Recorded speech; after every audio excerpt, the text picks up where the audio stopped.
storms, 7 hurricanes, and 3 major hurricanes. Why El Nino couldn't slow the hurricane season down.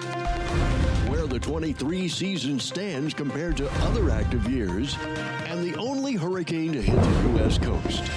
This is NTWC Live. Good morning, everybody. Welcome to NTWC Live.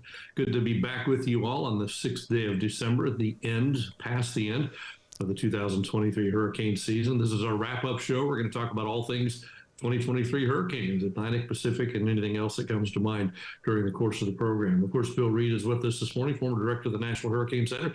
Good to have you along, Bill. Brian McNoldy from University of Miami is with us today to talk some of the historic facts. And Mark Sudduth from Hurricane Track is with us as well today. I think we're going to have a fascinating hour. Dr. Hal Needham is somewhere in Europe. I'm not sure where he is at the moment. He may pop in at some point during this. Last time I heard, he was on the fast ferry from Morocco to southern Spain. Maybe the Rock of Gibraltar got him. Who knows? But he's over there somewhere having a good time. So the 2023 hurricane season is history. We got through it. And as a general rule, for those of us that live along the coast, it wasn't so bad. For a few, it wasn't so great. But overall, not such a bad season. So before we get any farther, though, we want to thank our sponsors who are with us and have been with us all season long, many of whom have been with us from the very beginning of NTWC Live. And first and foremost, USAA. Thank you to USAA. You make these things a possibility, and we appreciate it more than you know. When we came to you with this idea a long time ago, you jumped on board, not only with NTWC Live, but with the National Tropical Weather Conference itself. You've been proud sponsors from the very beginning, so we appreciate that very much. Of course, South Padre Island Convention and Visitors Bureau, the host for the National Tropical Weather Conference, when we're live and in person every year in April. We'll be back there first week of April of 2024. If you like what you see on these podcasts, we encourage you to go to the website and sign up and join us on South Padre Island in April of 2024 for that. Of course, also Weather Boy. We appreciate what they do, the weather company, and all the folks who make these events a reality for us. We appreciate that. All right, Bill Reed.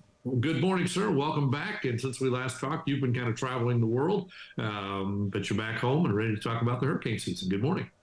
Good morning. I have a feeling Hal may be at one of the restaurants we ate at in Marbella, eating a really great swordfish steak and washing it down with some great Spanish beer. Who knows? Sounds wonderful, right? Yeah. Looks like you got some wall decorations now in your new place. Is that Hurricane Dorian shots? It's 2 pictures of Dorian. You see back there. One is taken by Jim Edds. The one on this side, that's Jim Edds. You see his watch there from the shows the minimum pressure in the middle of it. That's on this side. 11.2 millibars, and the other's from the Hurricane Hunters, the plane. You see the propeller. So yeah, thanks to the Hurricane Hunters for that. So yeah, finally getting this new office decorated with important stuff. Great. Yeah, and I guess the full-blown recovery from Tropical Storm Harold is underway down your way. Well, I got the chair back up, sitting upright, so we have recovered pretty much. The Red Cross has finally pulled out. We're in pretty good shape. I asked my newsroom on the last day of hurricane season as we were wrapping up the season. I said, so, y'all remember we had a tropical storm this year. Nobody remembered the name of it. Nobody had any recollection of it. That's how significant this was. So Harold was the name. I had to think about it again. I think I did 2 cut-ins for that, and that was about it. We survived.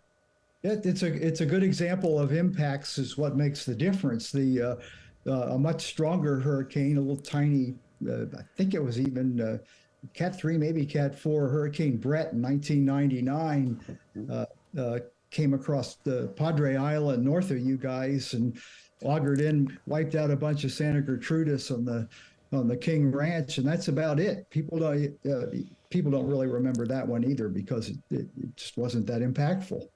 The impact we had on that was we actually had a tornado form right outside the TV station, and that's when we swung open the back doors of the TV station and then pointed to it. We could see the rotating cloud on that, and it touched down about 5 miles from the station. Just a quick, fast-moving storm, but that's when they cleared the studio. I was actually on the air saying, if you're in this building, go to a safe place, while I'm standing in this giant garage door pointing, and so they cleared the studio, and finally the general manager came into the studio. And he looks and he sees me out, and the wind shifted, and I started getting wet. It's pouring down rain, and the wind, and all of a sudden I was soaked. And the only person in the studio is a general manager, and I think he's going to tell me to come in and be safe. No, he tosses me a towel and says, "Keep going, you're doing great." And then he went back into hiding himself. So that was my memory of Brett in 1999. Yeah. Well, us meteorologists, we put out all these warnings telling people what to do. It should have the disclaimer on there that says, "Do as we say, not as we do." I think that applies to most of us. Yes, I agree. That's exactly right. The first thing I'm going to do when I hear a tornado warning is make sure my phone's charged up so I can grab a picture of it. There you go. You see, we're all alike. I know. But hey, we've got, you mentioned already, we've got Brian McNoldy coming to us from Miami. Brian has had a long and distinguished career so far between Colorado State, working with some esteemed colleagues that have been developing our techniques like Mark DeMaria. He's now at the University of Miami. He works with my good friend Sharon Majumdar, and I'm sure he works with a whole bunch of other people there, but I just forgot who they are. He'll fill me in if I need to. When he has nothing better to do, he writes a blog. He does things for Capital Weather Gang and maintains a Tropical Atlantic Headquarters website with lots of valuable links. Welcome to our show, Hal. Brian. Thanks. You don't even look like Hal. Thank you, Bill. No, but we're actually from the same place up in Pennsylvania, so it's okay. We all are. I think between you and I and Hal, there's probably not 100 miles difference from where we grew up. Yeah. That's amazing. Well, we talked earlier. I think what we're going to do is I got a little slideshow to kind of refresh people's memory of the season and bring up a few points. And why don't we bounce back and forth? Anybody that's on the panel here and with questions and comments of what we got going there. So let me get this thing lit up, and I'll find it.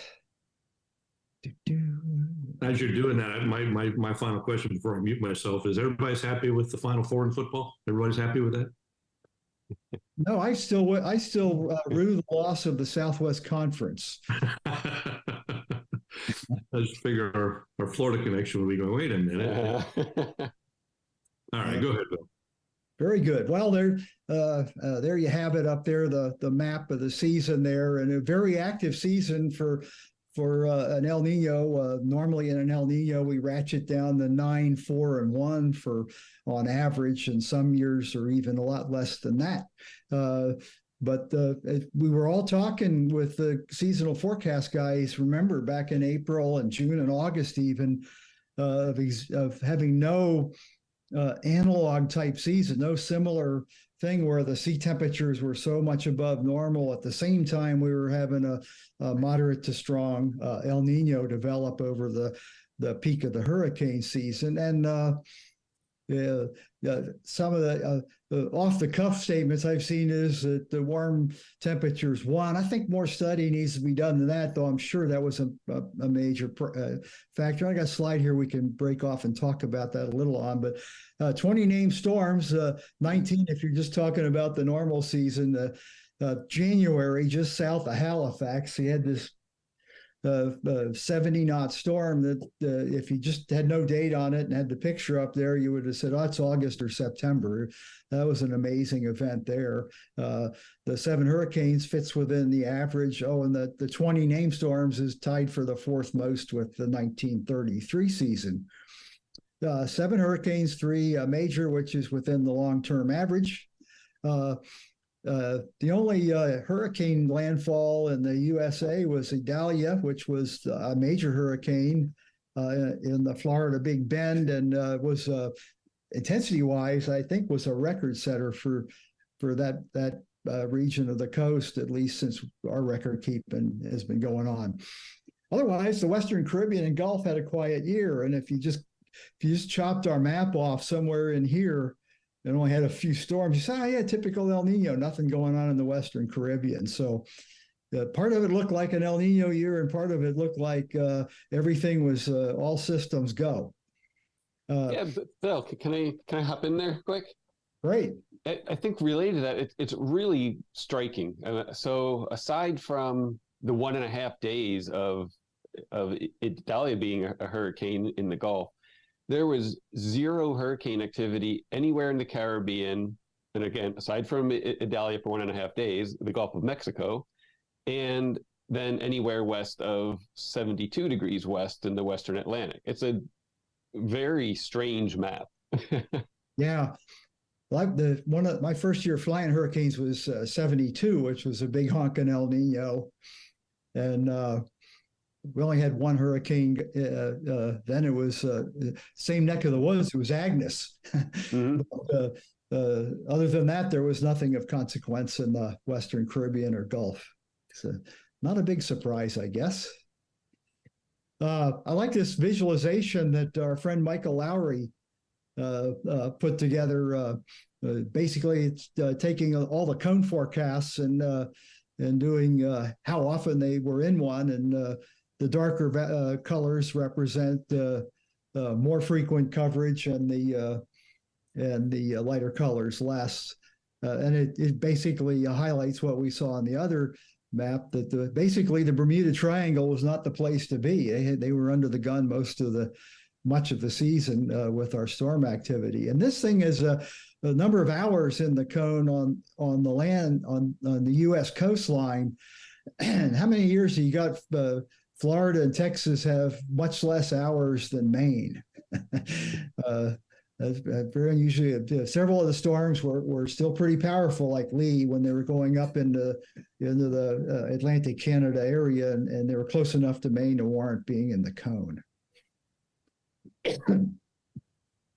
Well, I look at the June forecast for verification. That's the one that a lot of people are basing the decision making based on a seasonal basis. That's a prime used one, and as Phil points out, there's still a lot of uncertainty in the parameters they look at in April. So June it starts homing in on, and I just have the Colorado State NOAA forecasts up on this particular slide. And if you recall, this was their forecasts. While they were undershot the numbers of actual storms with hurricanes and major hurricanes, I think it was a spot-on forecast, very good seasonal forecast. And I think they're the more, if you just looked at hurricanes and major hurricanes as part of the seasonal forecast, you'd probably get a better verification, because there's a lot of variability in years where you get, some years you get 4 or 5 of these very short-lived hybridy kind of storms that don't fit well with the meteorological techniques. Is that am I making sense, Brian? Or Oh yeah, for sure. There's things that we would just consider just the fluff. No one will ever remember them. Yeah, exactly. The retired names on there, I'm thinking Idalia might get there, but probably not. Maybe not. It didn't kill anybody or very many people, and otherwise it was a fairly typical storm in that regard. So the factors that went into that forecast, again, the wind shear was expected to be a limiting factor because of El Nino. It typically shows up as moderate to strong strong wind shear anomalies across the main development region. It was just the opposite. I don't know what to attribute that to, unless it had something to do with the much weaker than normal subtropical high to the north. Any thoughts on that, Brian? I think you're probably right. For sure, it's not what you expect during El Nino, as you said. Even if it weren't an El Nino year, usually the Caribbean is fairly high shear. It's just kind of known for that. There's a low level jet that zips through the central Caribbean and creates pretty high shear on average. So to reduce it by that much probably is from the subtropical high being significantly weaker. Yeah, I can see. Yeah, that would make sense. The gradient might be less, and you get a lower velocity low level jet if you do that. Okay, and again, the shear was stronger than normal around the trough in the North Atlantic, and coming around the top of the big ridge that was out to the west. The sea surface temperatures, that was a question Phil had at the beginning, how much that huge anomaly would persist. and the data is in, and it's off the charts. The anomaly would, I mean, it's twice what it's been in any other year leading up to it. So it's a record that really deserves a lot of study. I'm fascinated by it, and I'd love to learn more about how it transpired and whether we can come up with any predictability on those, because these other anomalies are pretty standard. I mean, that's one of the reasons I think we've seen an increase in our average number of storms over the latest 30-year period, is that we've had a persistent warmer than long-term average sea surface temperature across the tropical Atlantic, and it just makes sense. It's a stable factor in there. Anything to add on that, Brian?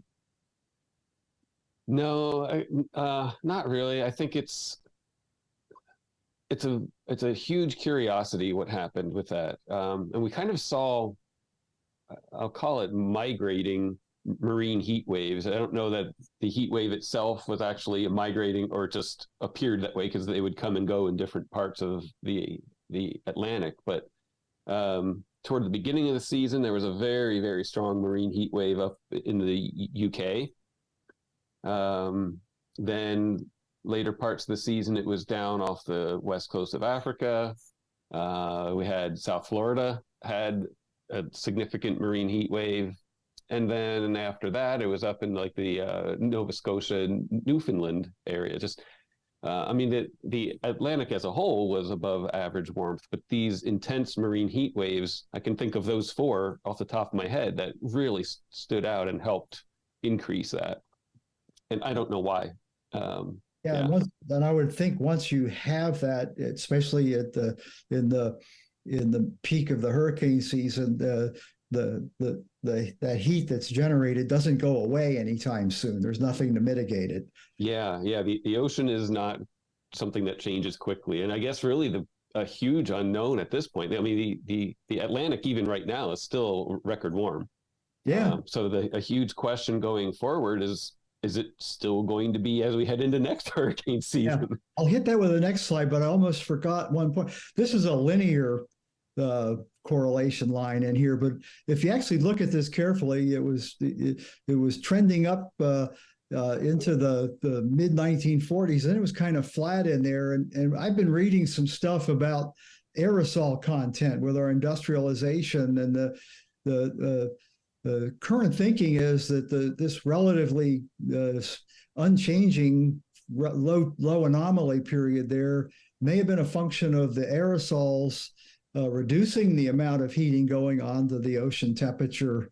And once the Clean Air Act kicked in and we seriously reduced aerosol pollution, that's when the heating of the ocean took off. So anybody on here have seen any of those studies to add to the... I mean, I've heard of that, and it could be an influence in it. But I think a larger slice of the pie is just part of just climate change in general. The ocean is a great sponge for the excess heat that's being created by the greenhouse gases and all that. I mean, we see some of it on land. The temperatures on land are increasing too, but the ocean is a sponge for it, and it's taking the large majority of the kind of the extra heat, if you will. Yeah. Okay. You mentioned that what's going to happen next. I found this intriguing, and again, Michael Lowry has great visualization skills, and the bright red line is the current 30-year average, and we were running right along the current average through wintertime last year, and coming into spring, suddenly we started warming up. And we're still there. We're still off the charts. We're warmer than we ever seen for December 1st across the tropical Atlantic. And so, as Brian mentioned, the question remains: what's it going to be come June 1st next year? And I don't think anyone has a technique that I would confidently bet my money on. Steering wise, the storms. The the average mid-level pattern fit where the storms went. The troughiness on the East Coast and the ridge over northern Mexico into Texas basically set up such that nothing was going to come out of the Caribbean moving northward on average, and the weaker than normal Bermuda Azores high gave plenty of opportunities for recurvature of the storms that formed in the Atlantic, which is what happened. And you would expect something like it, because track forecasting and understanding of why it goes is one of our great achievements in hurricane forecasting. Speaking for those of us that live near water on the Texas coast, this is not a pattern I would mind seeing every year, other than the heat it generates. Moisture was another important factor. This was an interesting chart on the 700 millibar relative humidity. Average over the peak of the season was very moist across the main development region and most of the North Atlantic, and abnormally dry across the Caribbean and most of the Gulf of Mexico. And I think the subsidence and the pattern that was set up had a lot to do with that, the way that averaged out over the season. Got anything else here? Death toll so far, the direct deaths are low, much lower than on an average season, just slightly, like 12 people. And indirect deaths, I think they're a lot higher than that. I think it takes a lot longer after the season to document that. And the studies of Ed Rappaport and others are really starting to point out that we need to get more intentional on finding out how that works, so that we maybe come up with better advice for people to help prevent that happening. And the dollar losses was much less than it's been in almost a decade, which is always a welcome sight. A bunch of Dr. Phil's observations. I'm not going to read the fine print there, but it's always worthwhile. We'll hear from him in April on that. Quick look at the Eastern Pacific. It behaved like a El Nino year. They tend to have more storms than normal during El Nino years. Obviously, it's the warmer equatorial ocean waters of an El Nino relate to their warm water in there, and sure enough, they had more storms. But the big news will come out of that are the two major landfalls, Lydia and Otis, in October. These storms were in the top 10 list of strongest hurricanes to make landfall in Mexico. Lydia, other than the people that were hit by it, won't be remembered much, mainly because of Otis. Otis was just unbelievable. It's the highest wind recorded in Mexico, and one of the highest winds probably recorded anywhere in a tropical cyclone.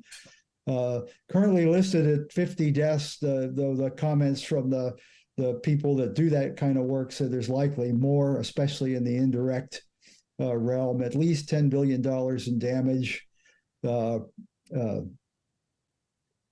Acapulco is historically rare for any kind of a direct landfall, much less of Cat 5. Brian and I were talking the previous history. We hadn't seen anything higher than a Category 1 in there. And some of the wind engineers have pointed out that these buildings are designed to handle earthquakes, and unfortunately, the same use of lighter materials and flexibility and stuff like that works for earthquakes is woefully understressed for hurricanes. So these frontline hotels were eviscerated by those high winds. I mean, the winds were measured at Cat 5 at the surface, and we all know how much higher it gets as you go up. I can't imagine what it would have been like riding a storm out in one of these. Morgerman probably would have liked it, right, guys? And this will be this is already a topic of discussion amongst a lot of the people that I keep in touch with about the incredible rapid intensification and the unfortunate, basically dismal failure of all our sophisticated models to catch it. I mean, the 24 hours before landfall, none of the models were forecasting anything above a Category 1 hurricane. And you prepare very differently for a Category 1 hurricane than you do a Category 5. The why I don't Brian, you and others may want to be able to discuss that. I'm not comfortable. I don't have any idea, so I'm waiting to see what the hard research comes up with before really coming up with an explanation other than speculation. But picture this happening as a storm approaches the Gulf Coast and a major metropolitan area. Most of them want evacuations to start in the 48-hour time frame. It's impossible. What are you going to do? You put people on the road, they're not going to get out, and the hurricane hits, they'll be in harm's way. You leave them there, and now they're at risk of the storm surge. It really is the nightmare scenario that Eric Blake so correctly mentioned in his cyclone discussion right before landfall. Can I add something, Bill? Yeah, please. I think it's important to realize that it sounds, okay, this is Acapulco, it's South Mexico, and it's not the U.S., whatever. But it's still not that different. The National Hurricane Center is still the one responsible for making the forecast for it. The hurricane models that are run are the same hurricane models that would be run if it were heading for the U.S. There's nothing different. The only difference, and I don't even know if this would have helped, is we didn't really have aircraft reconnaissance in it until the afternoon before it hit. And, at that point, there's only so much input that has in the models. It doesn't matter at that point almost. So, if this same storm were headed for, let's say, Texas or Florida, we almost certainly would have had aircraft in it for basically since it came within range. And maybe that would have helped the forecast models. That's to be determined too. I'm sure that's actually going to be a study, is what did the lack of aircraft data do to hurt the model performance in this case? But somebody is going to do inject simulated data like what they would expect to find to see what would happen. Yeah. As if they had a recon in there. And to confirm your point, I think one of the key reasons NAC was able to successfully forecast RI with Hurricane Harvey was based on the recon data getting into the models and getting, especially with the ship's data, getting very good signal that there's going to be RI. Yeah. But it is scary. I mean, as someone who lives right on a hurricane-prone coastline, to think that you could go from a tropical storm to a Category 5 in that short of a time and have it be totally unforecast. I mean, it's a worst nightmare times two in that case. Like, okay, not only do you have rapid intensification, but completely unexpected rapid intensification. Yeah, I mean, if we're already getting. You get on a good evacuation order, you get 70% compliance. A storm that's not forecast to be big, you're not going to get anywhere near that many people leaving. Another point, I think, on we've gotten kind of giddy because we've hit several of these storms that have rapidly intensified over the last 5 or 6 years. But when you look at the data, somebody pointed out, I forgot which article I was reading, that we've improved the skill from 12% to 32%. Those are not the kind of numbers you invest money in. We still have a long way to go to get there. So I think I'm glad they still have the focus on improving forecasts for rapid intensification, so they have the funding and people looking at it to make a dent. Anything else to add, Brian? I'll kick us out of the stop share or the share for now, so we can look at that. I think one storm that stood out too, especially during an El Nino year, was Lee, which was a Category 5 hurricane in the main development region. That's so that only about 2% of tropical cyclones become Category 5 hurricanes in the Atlantic in the record. I mean, going back to when it's a reliable record. So it's exceptional to happen at all, let alone during an El Nino year and right just east of the Caribbean. Mm-hmm. Yeah. Yeah, I think another story that'll come out, but I think it'd be best discussed after the Hurricane Center has done their verification statistic report. But I think I got my subjective feeling was that this will not come out as a banner year for forecasts on the system. We had a whole bunch of storms that were difficult to forecast, and it'll result in errors that may be a little larger than what we normally see. Yeah. I ran the verification stats, at least based on the working best track, and usually it doesn't change that much once the final best track is complete. But working off of what we have now, the intensity errors are actually lower than their own 5-year mean. So you take all the Hurricane Center's own forecasts over the past 5 years, and at every lead time from 12 hours out to 120 hours, the mean intensity error was lower than their 5-year average. But you flip that around to track, and basically at every lead time it was worse than their own 5-year average. Yeah. Okay. Yeah. Well, I'm gonna toss it back to Tim for a break, and then we'll bring Mark Sudduth in on his work and see how that season went for him. Absolutely. Yeah, I can't wait to hear what Mark has to say as well. We'll continue the conversation. Before we get to that, let's thank those who make this event a possibility each and every week. Start with USAA. Thank you, USAA. We appreciate you for all you do for National Tropical Weather Conference. The South Padre Island Convention and Visitors Bureau. Hope to see everybody there in person in April. We'll be at the Courtyard Marriott Hotel right there on the beach once again for 3 or 4 days of meetings, including a student conference at the beginning of that. I think it's going to be really a fascinating week once again. The season was unique enough. Even though it was less active on the U.S. coast, it was unique enough. I think we're going to have a lot to talk about. Weatherboy, thanks to Weatherboy for bringing college students to the conference every year, providing scholarships for college students from across the country to come join us. Be watching for the contest again in 2024 to bring college students in. It's already available. And finally, the Weather Company. The Weather Company provides graphic systems for television stations around the nation, around the world. So thanks to the Weather Company for being part of what we do. The season's behind us, and Mark Sudduth. Mark, you chase and document landfalling hurricanes mainly in the U.S.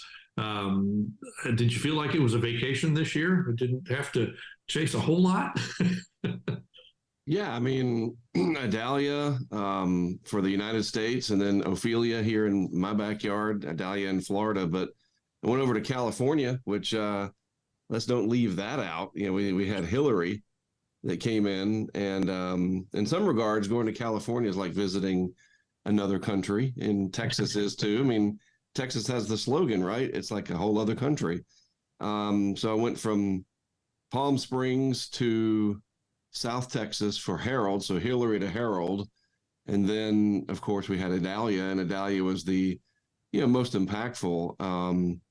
And then right here in my backyard, we had Ophelia, which kind of formed pretty quickly and almost became a hurricane, put a pretty good storm surge into parts of the Pamlico River area, Neuse River, the usual areas, Washington, North Carolina, New Bern, all places where I grew up and know very, very well.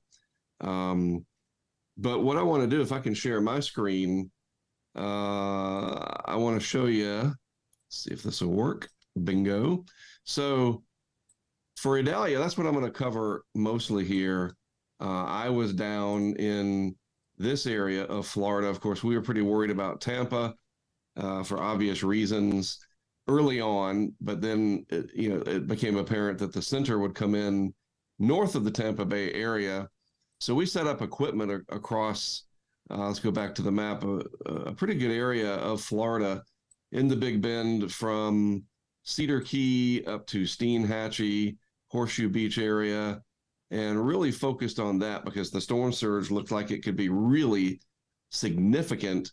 And of course, we had our 2 weather stations, our mobile weather stations, and this is what one of those looks like. If I can get Dropbox to cooperate.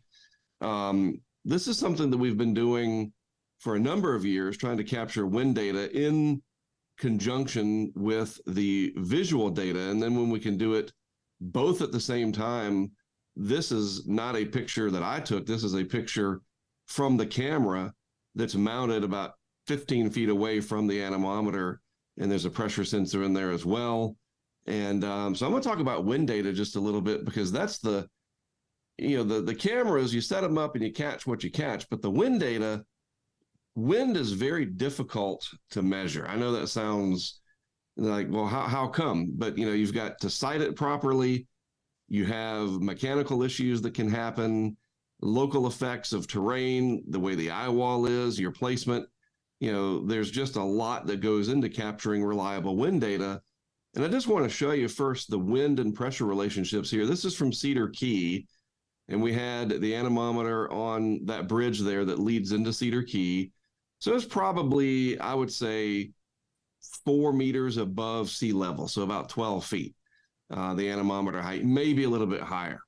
And you notice here that this is in miles per hour. Our peak wind, these are the gusts here in the red, we never went over 60. So I want you to remember that. We never recorded a wind speed at that anemometer over 60 miles per hour. And the sustained wind, there was one observation there where the 1 minute average wind was just a little bit more than tropical storm force. All right, so let's just remember that. Okay, so let's clear this, go back to the Dropbox if this will cooperate. And then let me show you some of this video here from that area. So Cedar Key, 60 mile per hour peak wind gust. This is just about a mile, if that, from that anemometer. This is the day before, and we had a GoPro camera set out there, and this is the day of landfall.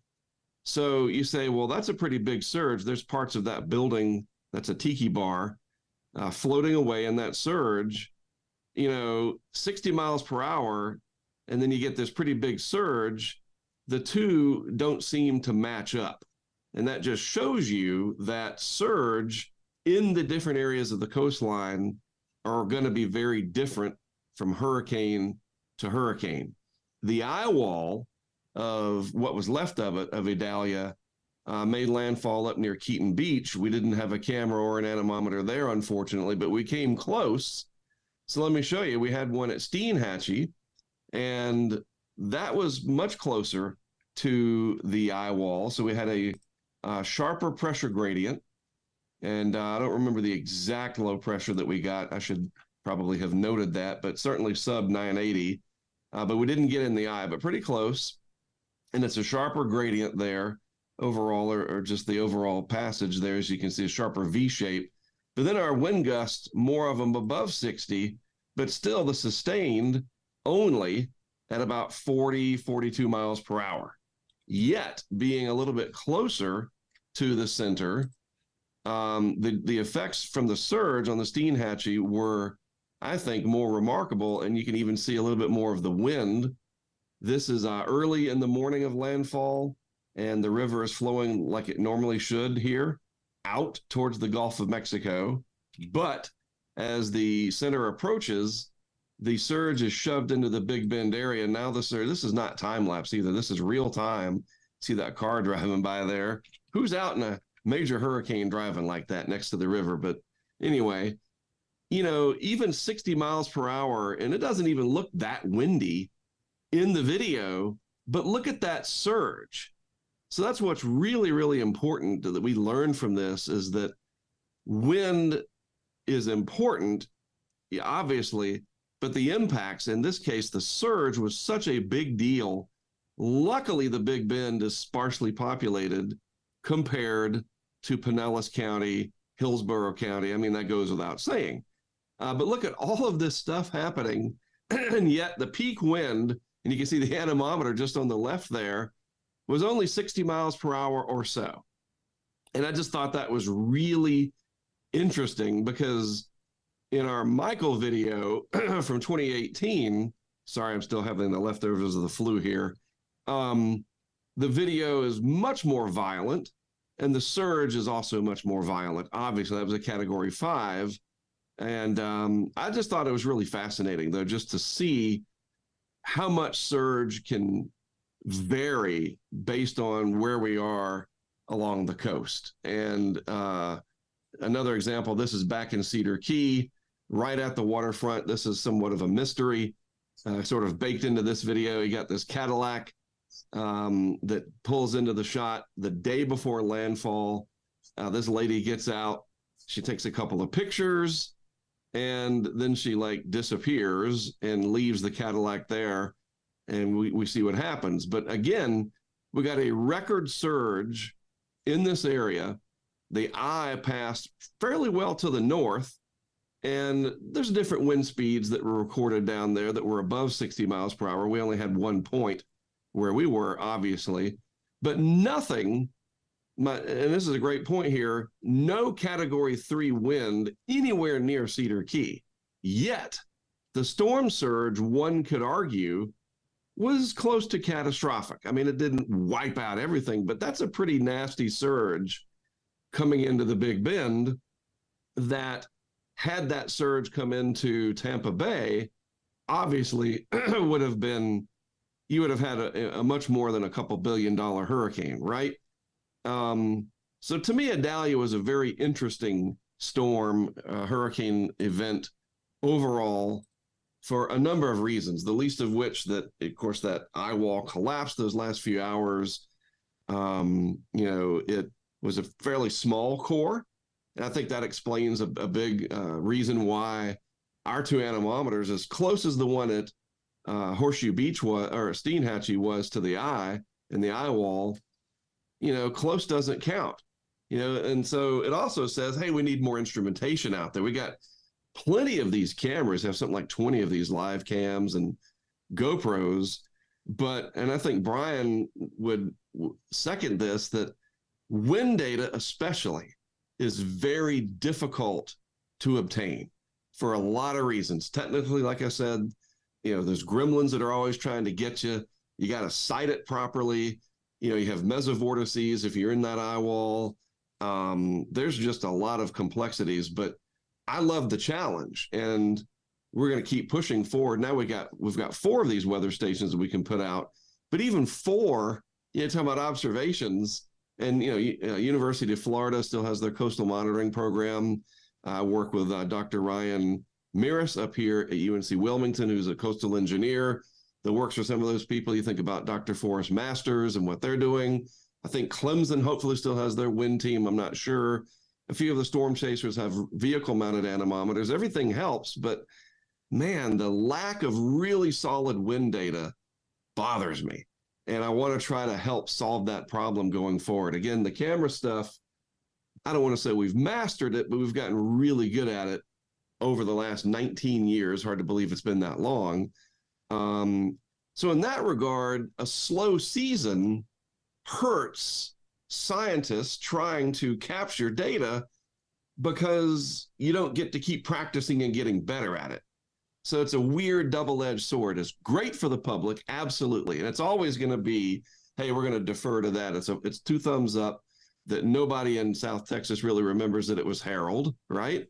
But when you have a very busy season like 2020 or 2017, you get to practice a lot and you get better at it. So, we got to use some off-season stuff, maybe a couple big nor'easters, maybe a derecho or something in the springtime in the plains to keep testing and keep getting better, because that wind data on the hurricane front, that's what I really want to start focusing on. We're going to still do the camera stuff, don't get me wrong, but I want more wind data, more data. I think we can all agree to that. Cool. Did you? I had forgotten from earlier this year. Were you using any new equipment this year, or was it the same stuff you've been using the last several? Mostly the same. We did introduce a couple of newer Wi-Fi cameras that we use Nest cams for almost all of our live cams, but then we started using an Axis camera, just practicing again, getting, just in case Google decides to shut down Nest December 31st or something. You never know what they're going to do. And then, our live cams are useless. But other than that, pretty much the same Everything's a little bit smaller. So it fits in the vehicle. We can put more stuff in the vehicle. The battery packs are a little bit better and smaller, but for the most part, everything's the same. Talking with Dr. Klotzbach, our friend Phil, more pressure data, that's easy because we got these little $150 Kestrels that are pretty darn accurate. And of course, Josh uses Kestrels, as we all know, and he's got some great documentation over the years of pressure data in hurricanes outside the United States. But man, that wind data, that's the big headline. Hurricanes equal wind in the public's perception. But the surge in Idalia was the big damage causer, And so still, that's the conundrum. Like, there's all these impacts. Rain is a huge impact, obviously. And people don't think about that until it's too late. But there's just something about the wind. I think it goes back to the early days of me watching live coverage. We'll just call it network TV so we don't single anybody out. And somebody's on there holding their hat, like, it's blowing so hard out here. It's like, you're wearing a baseball hat. Like, it can't be blowing that hard. Or they didn't have a handheld anemometer. I remember Jeff Flock at CNN did during Hurricane Bertha. And as a kid, growing up in the 80s at the advent of network hurricane coverage, I always wondered, well, how fast is it blowing? And so now, all these years later, at the ripe old age of 53, I'm still trying to work on it. And you've got $1 million programs, like I'm sure what University of Florida's doing has got a much bigger budget than me. And Bill doesn't, is it Texas A&M that has like 48 of the stick nets? Or is it Texas Tech? With it tied to their wind engineering aspects Right. of the program and engineering up there. Yeah. And we still lack really, really solid wind data. Here's just one more example of it. Michael, we drove past the coastal monitoring program, the Florida Coastal Monitoring Program, setting up their tower out near the Air Force Base there in that open area of land along 98, like an hour before landfall. Like, it can still catch even the great scientists. You think about Dr. Masters and his team, and Michael was not thought it was going to do much. And so when it was apparent that it was, that people were scrambling, and we had an anemometer at Panama City, on a bridge over there, and it recorded over 100 miles per hour. Anyway, the wind data, that's my next, I'm going to keep fighting for it. I want to keep going, and we use the best anemometers, those RM Youngs, they're always calibrated. The surge stuff, the video is very helpful. Hurricane Center watches it. Fox Weather has it on live, or it's on our website. We tweet it, whatever. But that wind data, before it's all said and done, I want to record reliable, useful wind data to go along with what we're doing. And we did in Idalia, but it was just surprising that they were so low, those values, we had such a high surge. Yes, that is interesting. Mark, I think a phrase that I like to get out as often as I can that fits in perfectly with everything you said is, there's more to the story than the category. Yeah. And if people could just grasp that, like, wind is often not your biggest problem in a hurricane, right? Like, often, but that's the whole category system, which that's the flaw of it, is everyone's so tuned into, oh, it's only a category 1. Well, okay. And then what happens when your house washes away from the storm surge? Right. I mean, Ophelia is a great example. It was a tropical storm, and I'm standing there, and people call it in North Carolina, Little Washington. It's Washington, North Carolina. And I'm at the Pamlico River, and there's neighborhoods that are flooded, and, it caused pretty significant damage to those people. Water is very incessantly, it's a very penetrative effect. An inch of water in your house is very damaging. And when you have inches plural, that's even more so. And people were, very much caught by surprise at the surge in Washington, because Ophelia was just a tropical storm. And these are the people that went through Isabel, some of them, and Florence more recently, 2018, which was a record surge, especially in New Bern, where the surge went over our camera. That was up at 11 feet. But yeah, category, schmatagory, right? That'd be a good T-shirt. We are going to make some T-shirts next year that's going to say "Rain is an impact," and we have a graphics guy, really talented young man named Tim, who's going to help us design that T-shirt so it looks cool. So, but like rain, I think is the most underappreciated impact. We only need to look at Harvey to, understand that, in Florence in 2018. But 2023 was just interesting, watching everything setting up from April on, watching Brian's tweets about, by the way, sorry, Elon, I'll never call it. The other thing is Twitter to me forever. And Michael Lowry, and just watching the evolution of the very warm sea surface temperatures in the Atlantic, knowing that El Nino was coming, and then just the confidence, especially of Dr. Klotzbach, and then eventually NOAA, and there's other agencies too. University of Arizona, by the way, hats off to them. They're number one in college basketball, so my Duke Blue Devils lost to them early, but that's a story for another podcast, right? But they did a pretty good forecast. Theirs was way overdone, I think, early on. But University of Arizona, Colorado State, NOAA, TSR out of London, and there's other agencies, of course. Pretty bold to say, in the face of what was going to be a big El Nino, that we could have an above-average season. And I think that's good that we can trust that, But then you have your Otises that, we trusted the science and the science let us down. So we got humbled a little bit. So a very interesting year when all is said and done, and a lot to unpack at conferences like what's coming up next April, right? And in research and everything else that Brian will be busy for years. And these types of seasons are helpful even when you have shortcomings. Related to your determination to get better wind measurements, which absolutely it's a challenge.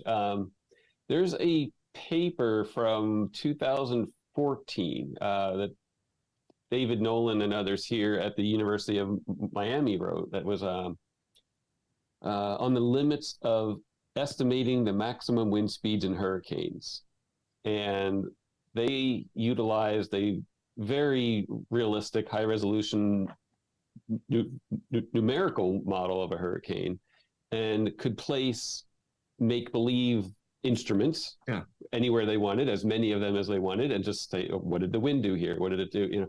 And I brought it up just because I couldn't remember the exact numbers, but let me just read a couple sentences from the abstract. The results show that a single perfect anemometer experiencing a direct hit by the right side of the eye wall will underestimate the actual peak intensity by 10 to 20%.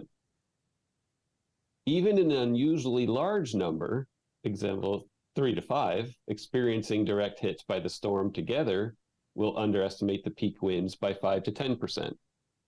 So the wind field has a lot of noise in it. It's not it's not just, it's strong in the eye wall and it decays away. Mm-hmm. It's very noisy. Mm-hmm.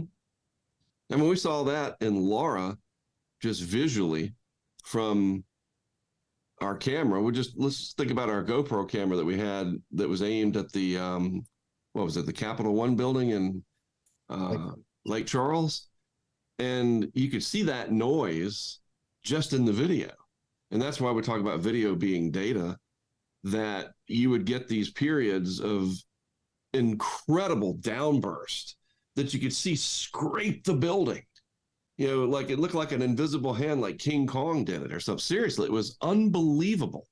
And then all the chasers that were down there that got video of it too, some of them got hurt. And luckily no one was seriously injured that I'm aware of. But that's just one scenario from what was a very intense hurricane. And that's just a localized area down there in downtown Lake Charles. You think about how large that eye wall was of Laura. Brian, that's a great, if you could send me a link to that, I'd love to read that.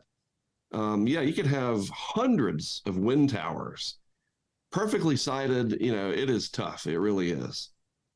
Yeah. we're coming up on the end of the program. We're not going to end it just yet, but my question for Brian is we talk about unusual versus unprecedented. They're two different things. No doubt this season was unusual. Those water temperatures, as far as records go back, unprecedented. Talk about this season, unusual versus unprecedented, and how was it? I would put it in the unusual bin. I mean, there was nothing in terms of like the observed activity. There was nothing that really stood out as being unprecedented. I think the unprecedented part, which you just mentioned, was the ocean temperatures and this fight against the wind shear of an El Nino, which didn't really materialize. And that, yeah, we went into the season kind of blind. I think Bill mentioned that at the start, that there was no historical benchmark to look back at and say, well, the last time this happened, there wasn't a last time. So that aspect of the season was unprecedented. In terms of this storm and this storm and this storm and looking at those, I wouldn't say anything stands out as unprecedented in that regard. Interesting. And Mark, in the data that you got using equipment, as you said, it's nothing new equipment wise, but did you see anything new that really jumped out at you this year in what you saw with Idalia and what you saw in Ophelia and the other storms? No, nothing new, nothing surprising, except, really seeing a tropical storm in Palm Springs, that was pretty wild, honestly. Let's don't forget that. I know we're almost out of time, but that was an impactful tropical cyclone for part of the United States that doesn't usually get them. And, they had some flooding and wind damage and, whatever coming out of the East Pacific, which is a whole, look what happened there with Otis and whatnot. But no, nothing really. Again, we didn't have a lot of landfalls, which, again, great for the public. Enjoy it because we can all see into the future with these climate models what might be coming next year. We don't know for sure. I think this could be a different conversation a year from now. I really do. We'll see if I'm wrong. It's interesting. Those of you who go to the conference know the brothers Smith are there. My brothers Dave and Steve are always there. And who knew that the one that lives in Southern California would have more tropical activity than the one on the Texas coast and the one on the Florida coast? Who knew? So his family and friends won't let him come to the conference anymore because that's why they think you had it. Clearly. Let me come back to Brian. Final thoughts on the season, Brian. It's over. Hopefully it's over. Nothing in December. So what are your final thoughts on 2023? Well, I would say we had a learning experience with it. We got to witness what happens when you have an El Nino competing against a very warm ocean, which, as I pointed, Bill and I said, we didn't really know what to expect from that going into it. And now that it's over, it was an above average season by really any metric you look at. I didn't mention the accumulated cyclone energy, or ACE. That ended up about 120% of average. So by that metric also, it was an active season. So it was just a season we can learn from. And fortunately, despite all that activity, we only had one hurricane landfall in the U.S. So, we don't ever like to see that at all, but one certainly beats six. That comes back down to no matter how active the season was, it only takes one, right? Right. That's the bottom line there. Thank you, Brian. Mark, what are your thoughts on the end of the season? It's over. I think one thing, sort of a cautionary tale, is Otis showed us that we cannot get too comfortable with, what do we call that? Hubris. Mm-hmm. And that was a really big problem in 1900, wasn't it, Bill? That's all I'm going to say. It's a problem every year. Right. So we have incredible technology and people that interpret that technology. And when someone like Eric Blake has to write what he wrote, that shows that we still have a hurricane problem. Despite everything that we've got to throw at it science-wise, Otis, I hope, could be a big learning tool going forward, because, the rest is self-explanatory. What would be the narrative today if Otis had hit Miami or Houston or New Orleans or somewhere on the U.S. coast? What were we talking about today? It hit Acapulco. We talk about it, but it's Mexico, and God bless them. But imagine if that had happened in the U.S. If we not talking about what if it does, what if it did, what if that had happened? That's all we'd be talking about. That's all we'd be talking about. Nothing else would matter. There would be an enormous amount of money being dumped into hurricane research. And that's so backwards, but that's a story for anyway. Reactionary. I mean, yes. Bill, wrap up the season. What do we learn today? What do we learn in the last 6 months? Well, the seasonal forecasting is getting better, but I'm already getting asked about next year, and this is my response. Thanks for letting me do this every week, guys. Well, Bill, thank you. Thank you. A very important part of this, your insight and your knowledge has really gone a long way for great questions and great, we just really appreciate it. And guys, thanks for being with us today and more than once through the season. We appreciate that. We hope to see you guys in April in person.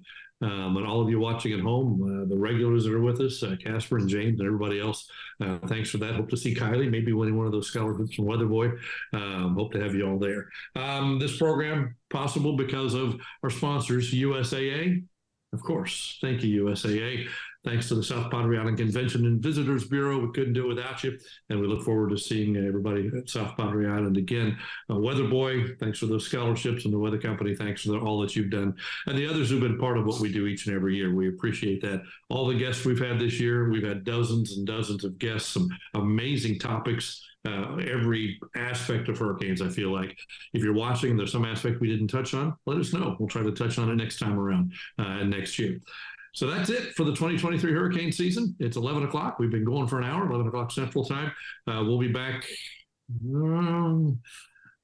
first week of June, probably, if not before. Maybe do something before the conference just to let you know about that. In the meantime, take care. Thanks for being with us. Happy holidays, everybody. We hope you enjoyed this episode of NTWC Live Hurricane Center Podcast. If you did, head over to Apple Podcasts and leave us a 5-star review. And join us next week. This is NTWC Live.